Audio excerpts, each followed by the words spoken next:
For the audio source in Auto Captions, you have a few options. By default, it is timeline. It gets the work area duration, but you can also choose a file, or you could choose multiple files.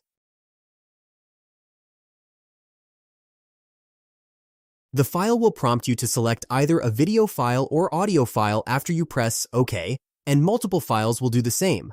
But you can select many files, and there is no limit to the files besides the available credits.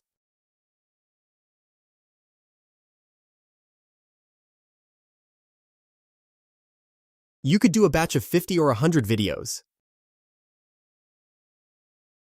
For multiple compositions, you can select compositions in the project area.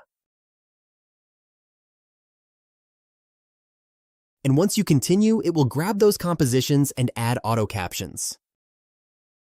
If you'd like to do a batch of multiple videos, I would also recommend to enable the render option.